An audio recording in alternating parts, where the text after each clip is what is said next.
Oke, oke. Gimana? Oke, aman. Aman, gimana? Aman. Ya, Mas Budiman, hari ini kan ulang tahunnya Pak Prabowo yang 72, mungkin ya. bisa disampaikan harapannya buat Pak Prabowo. Pak Prabowo Subianto ini adalah orang yang saya kenal sebagai orang yang punya rasa respek pada kawan dan lawan. Respek itu ditujukan bahwa beliau itu percaya pada loyalitas, menghargai kawan dan menghargai lawan. Dan saya senang ketika saya bertemu dengan Pak Prabowo pada 18 Juli sampai sekarang saya melihat bahwa beliau respek pada saya. Apapun posisi saya, bahkan sekarang setelah saya jadi warga negara biasa tanpa berpartai pun beliau masih tetap respek, dan itu karena memang beliau punya sifat fairness, ya, fair ya.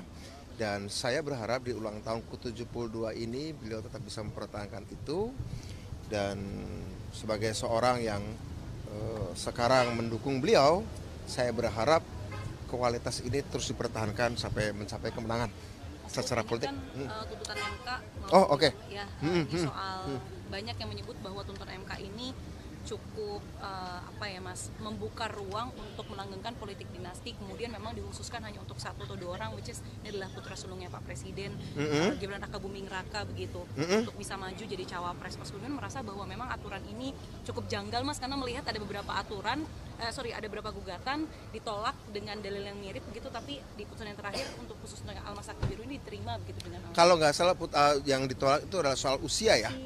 Yang soal ditolak adalah usia, kemudian diterima adalah soal pengalaman sebagai sebagai kepala daerah.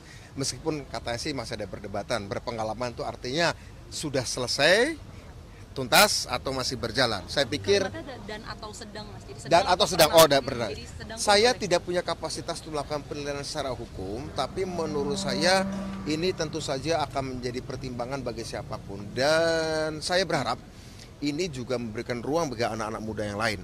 Saya tahu bahwa ada yang pro kontra menyampaikan pada saya, tapi saya pikir pro kontra ini akan menjadi pertimbangan oleh Pak Prabowo Subianto dari masyarakat, baik itu kelas menengah, kelas bawah. Tapi saya pikir saya sebagai warga negara yang taat konstitusi, dan MK adalah Mahkamah Konstitusi yang keputusannya mengacu pada konstitusi kita, tidak dalam posisi saya pertanyakan. Tapi kalau ada penilaian dari teman sebagian orang bahwa ini untuk Pak Mas Gibran ya, saya pikir itu juga adalah sebuah pendapat demokratis. Tapi menurut saya kok yakin Pak Jokowi adalah seorang pemimpin yang profetik itu pemimpin yang punya misi-misi mulia. Saya yakin beliau bukanlah orang yang akan memanfaatkan kemudahan-mudahan atau peluang-peluang itu yang disediakan oleh konstitusi, karena toh pada akhirnya dikembali kepada entah Pak Prabowo kah, entah Mas Ganjar kah, atau mungkin kalau Pak Anies kan udah dengan Caimin, atau mungkin who knows, kita nggak tahu juga. Saya pikir Pak Prabowo atau Pak Ganjar, kalau ada pertimbangan tentu saja pasti pertimbangan yang lebih daripada sekedar konstitusi. Mungkin secara elektoral apakah memang memenuhi, dan apakah memang Mas Gibran dipasangkan dengan Pak Prabowo atau Mas Ganjar bisa menjadi pasangan yang tepat. Meskipun saya pernah juga sampaikan pada Pak Prabowo Subianto bahwa memang beliau melihat usia beliau yang sudah senior memang layak didampingi oleh yang lebih muda.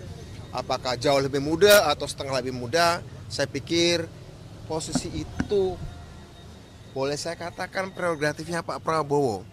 Saya pernah ngobrol dengan Pak Prabowo tentang ini jauh sebelum putusan MK. Beliau mengatakan meskipun itu adalah prerogatif saya, tapi akan saya konsultasikan dengan partai-partai politik.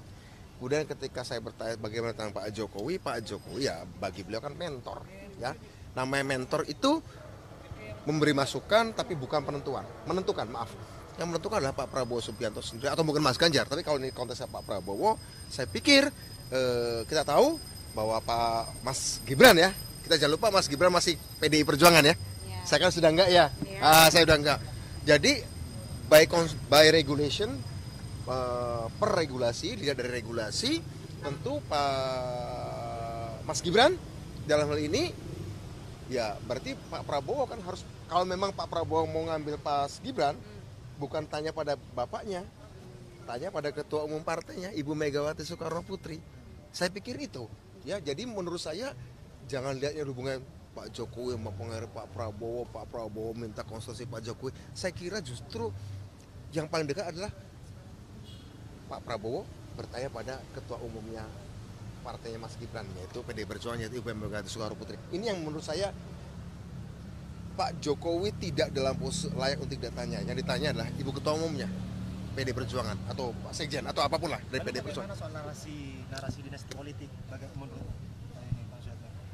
Bang Begini, kalau soal kita bicara klan politik ya, klan politik banyak juga di negara-negara demokrasi lain. Ada di Amerika Serikat, ada the Bush family, ada namanya the Kennedys, ada namanya the Bush, segala macam. Menurut saya sekali lagi ini tergantung dari apakah Pak Prabowo sanggup. Karena begini, seorang politisi yang punya anak politik memang pasti punya cita-cita ya. Tapi ingat, Mas Gibran secara politik lebih terikat pada Ibu Megawati Soekarno Putri ketimbang Pak Jokowi. Ya tidaknya justru tergantung negosiasi Pak Prabowo dan Ibu Megawati Soekarno Putri. Saya kira itu, ya itu harus catatan bagi Pak Prabowo. Berarti sanggupnya itu soal komunikasi antara sama Ibu Iya, karena beliau kan Mas Gibran kan kadernya PDI Perjuangan ya. Oke, lanjut.